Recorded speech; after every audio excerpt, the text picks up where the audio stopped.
अस्सलाम वालेकुम दोस्तों, कैसे हैं आप। मैं हूं अदनान हुसैन। आप देख रहे हैं मेरा यूट्यूब और फेसबुक चैनल। इस वीडियो में 3 खबरों पे हम बात करने वाले हैं। पहली खबर है हाफिज और आफरीदी ने नियाजी की कब्र खोद दी, इमरान नियाजी की कब्र खोद दी। दूसरी खबर मैं आप दोस्तों को बताऊंगा, जनरल आसिफ गफूर पर कयामत। 6 मेजर जनरलों की तरक्की हो गई है, वो लेफ्टिनेंट जनरल बन गए हैं। वो कौन है लेफ्टिनेंट जनरल जो बन गए मेजर जनरल, उनकी भी डिटेल बताऊंगा। और तीसरी खबर, काजी फायद ईसा पर हमला करने वालों की दौड़ें लग गई हैं लंदन में। अब बड़ी कार्रवाई, खतरनाक कार्रवाई उनके खिलाफ होने जा रही है। क्या होने जा रहा है ये भी आप दोस्तों के सामने रखेंगे। पहले आपने चैनल को सब्सक्राइब करना है, साथ घंटी का निशान है उसको दबाना है, वीडियो को लाइक और शेयर करना आपने नहीं भूलना है। आ जाइए पहली खबर, गर्मा गर्म खबर पे बात कर लेते हैं। गुज़िश्ता रोज एक बड़ा धमाका हुआ था, बड़ा सरप्राइज आया था जब आर्मी चीफ की जो मुद्दत थी उसको 5 साल कर दिया गया कि वो 5 साल तक रह सकते हैं। और दिलचस्प बात यह है कि 5 साल मुद्दत करने के साथ जो एक्सटेंशन की मियाद है उसको भी 5 साल कर दिया गया। बातें ये हो रही थी कि जो हाफिज जनरल आसिम मुनीर है वो 5 साल रहेंगे, उसके बाद अगर उन्हें एक्सटेंशन दे दी जाती है तो वो मजीद 5 साल रहेंगे। तो ये पूरा एक प्लान के तहत, एक मंसूबे के तहत सारा खेल खेला गया है। और अब इस सारी कह लीजिए चाल के बाद जो तहरीके इंसाफ की सफों में सफे मातम है, अड़ियाला में सफे मातम है, सोग है। इमरान नियाजी दीवारों को टकरे मार रहा है, चीखे वहां से चीखों की आवाजें आ रही हैं कि आखिर उसके साथ हुआ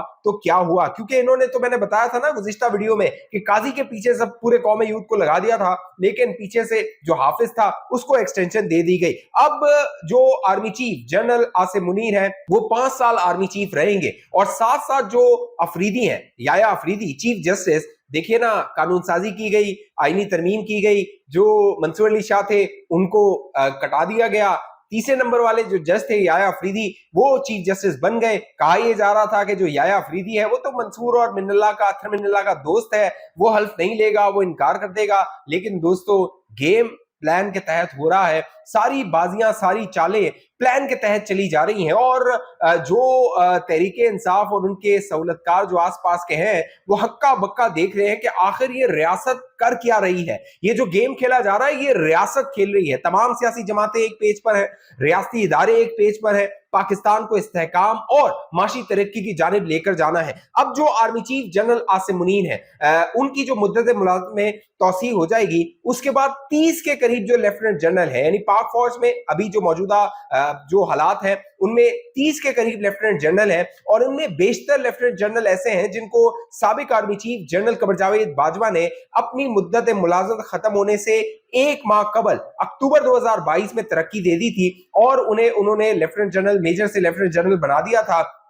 और वो पाकिस्तान आर्मी में सर्व कर रहे थे। लेकिन army chief general Asim Munir अगर वो 5 साल अपने पूरे करते हैं और 5 साल अपने मनसब पर रहते हैं और अगर उसके बाद भी उनको एक्सटेंड कर दिया जाता है, लेकिन अगर सिर्फ 5 साल की अब बात करें तो कई जो लेफ्टिनेंट जनरल है, क्योंकि लेफ्टिनेंट जनरल की जो मियाद होती है वो 4 साल की होती है, तो कई लेफ्टिनेंट जनरल जो है इस दौरान जो है वो रिटायर हो जाएंगे। बल्कि अभी जिनको तरक्कियां दी जा रही हैं या जनरल बाजवा के जमाने में जिनको तरक्कियां दी गई वो तो आर्मी चीफ के होते हुए ही रिटायर हो जाएंगे, जनरल आसिम मुनीर के होते हुए। तो army chief general Asim Munir को यह मौका मिला है कि वो एक अपनी कोर टीम बनाए। तमाम जो लेफ्टिनेंट जनरल हैं वो अपने चॉइस के, अपने इंतखाब के उनको सिलेक्ट करें और उनको वो तैनात करें। इस हवाले से बाकायदा लेफ्टिनेंट जनरल को जो 6 के करीब जो मेजर जनरल है उनको तरक्की दी गई है, वो मैं आगे आप दोस्तों को बताता हूं। लेकिन साथ साथ जो army chief general Asim Munir है उनका जो एज ब्रैकेट है, क्योंकि जब जनरल कमर जावेद बाजवा को एक्सटेंशन दी जा रही थी तो उस वक्त कहा गया था, बाकायदा जो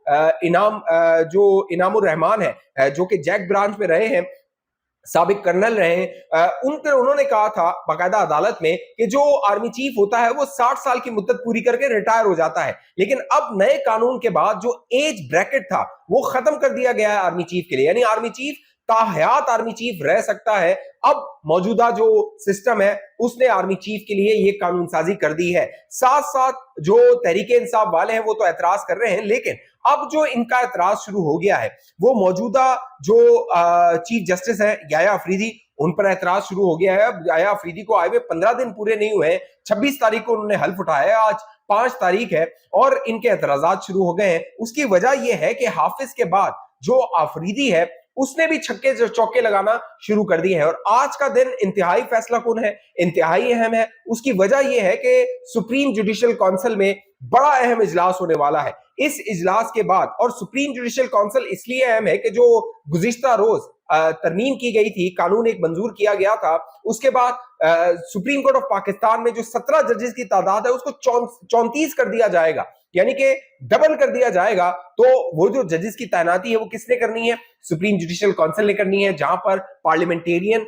और जो सियासतदान है या हुकूमत का जो नंबर गेम है वो उस पर बढ़तरी है, उस पर उन्हें सबकत हासिल है। आज जो इजलास हो रहा है सुप्रीम कोर्ट ऑफ पाकिस्तान की इमारत में, जुडिशियल कमीशन ऑफ पाकिस्तान का, उसमें जो नंबर गेम है वो 6-6 के मुताबिक है, यानी कि 12, वैसे तो 13 अरकान है जो आईनी बेंच के सरबराह है, वो क्योंकि उनका इंतखाब नहीं हुआ वो इस मीटिंग में मौजूद नहीं है। तो सुप्रीम कोर्ट ऑफ पाकिस्तान में जो मीटिंग हो रही है उसमें बाकायदा जो कह लीजिए कि जस्टिस अमीनुद्दीन खान है वो कलीदी किरदार अदा कर सकते हैं कि वो अपना वोट कहां पर डालते हैं, किस पलड़े में डालते हैं। हुकूमत की जानिब से जो अटॉर्नी जनरल हो गए, वजीर कानून हो गए, फिर एक जो हुकूमत का एक एमएनए हो गया, फिर एक सेनेटर हो गया, फिर वो जो एक खातून है वो हो गई, उसके अलावा जो पाकिस्तान बार काउंसिल का नुमाइंदा होगा वो हो गया। तो हुकूमत के पास तकरीबन 6-7 वोट है, 7-8 वोट है, जो कि हुकूमत दावा कर रही थी कि हम 8-4 से ये जो कह लीजिए कि सुप्रीम जुडिशियल काउंसिल में कार्रवाई होगी वो अपने हक में कर लेंगे। तो जस्टिस याया अफरीदी जो है उन्होंने, मैंने कहा, छक्के चौके लगाना शुरू कर दिए हैं, क्योंकि रियासत का जो मंसूबा है वो 2029 तक का है कि पाकिस्तान में 2029 तक स्टेबिलिटी लानी है, इस्तेहकाम लाना है और मईशत को ट्रैक पे डालना है। जब इमरान खान थे, आपको याद होगा, जब 2018 में इमरान खान को लाया जा रहा था, उस वक्त जो मंसूबा था वो तहरीक इंसाफ और फौज का था। अभी जो मंसूबा है कि आर्मी चीफ को तौसीह देना, फिर 2029 तक मामलात को लेकर जाना और जो भी मामलात हुए आईनी तरमीम करना, कानून साजी करना, ये जो मंसूबा है ये रियासत और हुकूमत का है, यानी रियासती इदारे और हुकूमत का मंसूबा है। वो जो बाजवा डॉक्ट्राइन थी वो इमरान खान, तहरीक इंसाफ और उस वक्त जनरल बाजवा और जनरल फैज का मंसूबा था, और फौज में चंद जर्नैल थे, आसिफ गफूर जैसे, वो उस मंसूबे के साथ थे। तो अब रियासत ने फैसला कर लिया है कि कोई भी इदारा हो उसको अपनी हदूद में रखा जाएगा, उसको हदूद को क्रॉस नहीं करने दिया जाएगा, और वो तमाम इदारे जो हदूद को क्रॉस करके रियासती मफादात को नुकसान पहुंचाते हैं उन्हें बर्दाश्त नहीं किया जाएगा। इसीलिए ये सारे जो मामलात हो रहे हैं, आपको नजर आ रहा है कि जजेस की तादाद को बढ़ाया जा रहा है। उसके पीछे कहा जा रहा है कि 3 सालों में, अगले 3 सालों में जो 60,000 केसेस हैं सुप्रीम कोर्ट ऑफ पाकिस्तान में, उसको 25,000 पे लाना है। ये टारगेट सेट किया गया है। इसके अलावा जो इमरान खान है, गुज़िश्ता दिनों आपको पता होगा खबरें आ रही थी, मैंने भी आपको बताया था कि डील की खबरें आ रही हैं, बुशरा बीवी बाहर आई थी, तो इमरान खान को 2 ऑप्शन दे दिए गए हैं कि आपने अडियाला जेल में रहना है। 20 दिन का ट्रेलर आपको दिखा दिया गया था, वहां पे जो भी हालात थे इमरान खान के, उसने जो रोना गाना किया था, तो अडियाला जेल में रहना है, या फिर आपने 3 बच्चों के साथ, जो एक बेटी लंदन में आपका इंतजार कर रही है, बाप की मोहब्बत का, बाप की शफकत का, बाप के प्यार का, आपने उसके साथ जाके रहना है, या फिर अडियाला जेल में रहना है। तो इमरान खान को ये ऑप्शन दे दिया गया है, और मेरी जो असेसमेंट है वो ये कहती है कि इमरान खान अपनी बेटी के पास जाना फौकियत देंगे कि मैं बेटी के पास जाऊं, अपने जो आखिरी दिन है अपनी बेटी के साथ गुजारूं। तो देखना है कि जो जुडिशियल कमीशन ऑफ पाकिस्तान का इजलास होता है इसमें क्या मामलात सामने आते हैं। उसकी वजह यह है कि इस इजलास से चंद घंटे पहले जो जस्टिस मुनीब और जस्टिस मंसूर अली शाह है, उन्होंने चीफ जस्टिस याया अफरीदी पे वार किया, हमला किया। बाकायदा उन्होंने खत लिख के जस्टिस याया अफरीदी की जो अथॉरिटी है बतौर चीफ जस्टिस ऑफ पाकिस्तान, उसको चैलेंज किया और कहा कि जो 26वीं आईनी तरमीम है, क्योंकि देखिए 26वीं आईनी तरमीम के तहत ही जो जुडिशियल काउंसिल है उसका इजलास होने जा रहा है, उसको नाकाम बनाने के लिए इन्होंने क्या किया, इन्होंने अपना एक इजलास बुला लिया जस्टिस मुनीब अख्तर के चैम्बर में। वहां पे मंसूर अली शाह और मुनीब अख्तर बैठ गए, उन्होंने एक फैसला कर लिया, उन्होंने अपना फैसला चीफ जस्टिस को बता दिया, कहा कि 4 तारीख को 26वीं आईनी तरमीम को सुप्रीम कोर्ट के फुल कोर्ट के सामने लगा दिया जाए। लेकिन याया अफरीदी खामोश, उन्होंने कोई जवाब नहीं दिया। वो इंतजार कर रहे थे कि जो सुप्रीम जुडिशियल काउंसिल है, जो कमीशन जुडिशियल काउंसिल है, सुप्रीम जुडिशियल काउंसिल, वहां पे सारे मामलात आए, वहां बहस हो जाए। तो ये मामला अब देखना है कि क्या रुख इख्तियार करता है। अब आ जाइए काजी फायज ईसा वाली खबर पे। काजी फायज ईसा वाली खबर पे पहले बात करते हैं। वो जो 6 मेजर जनरलों को लेफ्टिनेंट जनरल बनाया गया है वो आगे बात करते हैं। काजी फायज ईसा साहब पे गुज़िश्ता दिनों इन्होंने हमला किया, तहरीक इंसाफ के जो बलवाई थे, लंदन में इन्होंने हमला किया, बाकायदा गार्ड लगा के ये बैठे हुए थे, उसकी वीडियोस वगैरह भी आ चुकी हैं, वो आपने देखी है, मैं आपको दिखा चुका हूं इससे पहले।